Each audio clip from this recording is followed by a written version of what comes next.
प्रिय भावकों, आज मेरा टॉपिक है जैसे को तैसा। देखिए, नारद जी ने बहुलास्य मुनि से कहा कि स्वाम्भुव मनमंत्र में अश्वेद शिरा नाम के एक मुनि विंध्याचल के एक भाग में तपस्या करने लगे और उन्हीं के बगल में दूसरे ऋषि जिनका नाम था अश्वशिरा, वो भी तपस्या करने लगे। तो मुनि वेदशिरा ने अश्वशिरा से कहा कि आप कहीं दूसरी जगह जाके तपस्या करो, यहाँ मेरा एकांत भंग हो रहा है। तब अश्वशिरा ऋषि ने वेदशिरा ऋषि से कहा कि यह सारी भूमि भगवान विष्णु की है, ये आपकी और मेरी बपौती नहीं है। तो वेदशिरा ने अश्वशिरा से कहा कि तू तो सांप की तरह फुफकार मारता है, इसलिए तू जा सांप बन जा। वेदशिरा ऋषि ने सांप की तरह फुफकार मारते हैं, इसलिए अश्वशिरा से कहा कि तुम कहीं दूसरी जगह चले जाओ। तब दोनों एक दूसरे से लड़ना शुरू हो गए कि भाई ये तेरी मेरी बपौती नहीं है, ये भगवान विष्णु की धरती है। यहाँ व्यर्थ की तरह आप सांप की तरह फुफकार रहे हो, आपको तो सांप बन जाना चाहिए।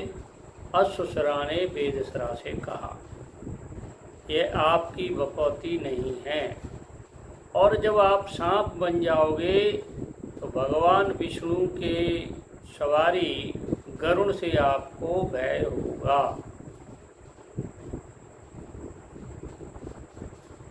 वेदशिरा ने कहा कि तुम तो इसी अभिप्राय से इधर उधर घूमते रहते हो और छोटी सी बात पर काँव काँव करते रहते हो, जाओ आप कौवे बन जाओ। दोनों की आपसी लड़ाई में एक दूसरे का भला नहीं होता, बुरा ही होता है। इस तरह से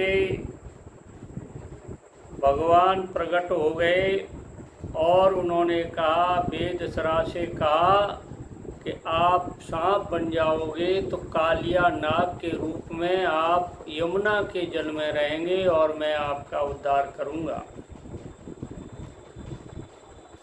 और अश्वशिरा से कहा कि आप कौवे के रूप में अवतार लेंगे या तुम्हारा जन्म होगा, उस समय कागभुषुंडी नाम से आप मेरे भक्त होंगे। तो देखिए, हम एक दूसरे से जलन पैदा करते हैं और उसके प्रति भला बुरा कहते हैं, इसमें हमारा भी नुकसान हो सकता है। बाद में कुछ भी हो, परंतु शुरुआती दृष्टिकोण में नुकसान होगा। इसलिए समदृष्टि रख करके आपको कहीं असुविधा महसूस हो रही है तो आप स्वयं कहीं सुविधाजनक स्थान पर चले जाएं, दूसरे से कुछ नहीं कहें। अगर ये बात, ये प्रकरण शास्त्रों सम्मत है, आपको अच्छा लगा हो तो हमारे चैनल को सब्सक्राइब करें, लाइक करें, शेयर करें और व्यू दें। जय श्री कृष्ण।